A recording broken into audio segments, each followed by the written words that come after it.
Hey everyone, Tony D and Little Joan here with your Hollywoke hot take. Cher. Remember Cher?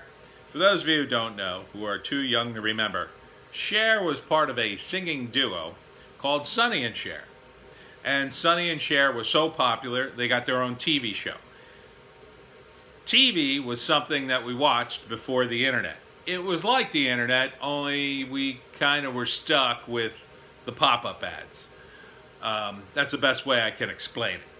Anyhow, Cher is so old, she had a TV show with her husband called Sonny and Cher.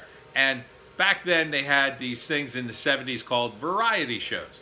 And so there'd be some singing, then there'd be some comedy, and that's about it. And then at the end they'd sing and the show would be over.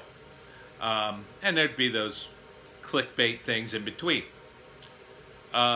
She eventually went solo, and Sonny actually became a U.S. Senator until he was skiing one day and skied right into a tree and died. True story. Don't ski. So Cher, she went on to have her own sort of singing career, and she put out other albums in the 70s, 80s, 90s, 2000s, 2010s, and I can only assume in the near future, 2020. The reason I assume that is she's been making a lot of noise on Twitter about Donald Trump. Now, this isn't the first time she's railed against Trump. This is kind of the first time it got picked up. You know, Cher's like, I think she's in her 70s now. I don't know why she just doesn't retire. I mean, I guess I kind of know why. But at the same time, it seems to me when you're in your 70s and you've had a career that spanned like 50 years, maybe it's time just to relax. You know, with your millions of dollars. Try to spend all your millions of dollars on some insane stuff. And, you know. Instead, she seems to be on Twitter. Sounds like she's cooped up in the house. She went on this Twitter rant where she said Donald Trump is, well, basically killing people. And that's, you know, that's just not true.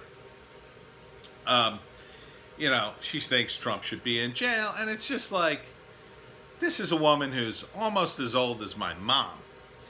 And, you know, my mother, she can't even get on the internet. So kudos to you, Cher, for learning how to use Twitter, but it's really not your forte. I mean, Trump can do it, and he's in his 70s, but, you know, the guy's a rare exception. I mean, he's a master at these things. You're just railing. I mean, do you really need to do this? Do you really need to try to make yourself relevant at 70? I mean, isn't it time to build the Cher Museum? Isn't it time to build the Sonny and Cher Museum? Or, I don't know, just like go on cruises and, you know, travel around the world and not have to do a concert that night? I mean, I suppose when you've done it for decades and, you know, you do a show on Friday and maybe Saturday or two shows on Saturday, and then you got a whole week in France. I mean, I guess it's a pretty good life, but, I mean, in your 70s, it's got to be, like, taxing to do all that singing now. It's got to be really taxing to do that show. I thought of a good idea for a show, though, for you, because I know there are a lot of drag queens that do your shtick now. And, no offense, but they're younger. So what I think you should do is a Vegas show called Cher and the Drag Queens, right? So you could have all these drag queens, and they could do your songs from each era of your life, like every decade. 70s Cher, 80s Cher, 90s Cher, Moonstruck Cher, all the Chers, all the way up to Mamma Mia Cher. And then, at the end of the show, you come out and sing a song with all of them. I think people would pay for that. I think it would be a big show. And it'd be less work for you. You just have to sing that one song at the end. You'd be all fresh for it. Let the drag queens do all the heavy lifting. Let them sing all the big songs. You could just sing the group song at the end. That'll be easy. Then you can go to bed early and hit the old country buffet the next morning. I mean, it's a perfect solution.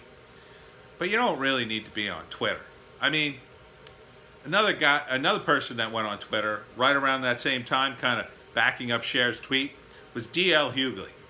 Now, DL, for those of you who don't know, was tweeting about the beer virus and how Trump mishandled it or whatever. DL, you really don't have any room to talk in this area because you passed out from the beer virus on stage. And the rumor is you've given the beer virus to your staff and other people connected to your touring. Look, I get it. You're a performer. You got to perform. And look, the beer virus is very tricky. Sometimes you don't even know you have it. You passed out on stage. You knew you had something, I think. So let's not throw stones in glass houses kind of thing. Let's just calm down. Why don't you guys just take it easy?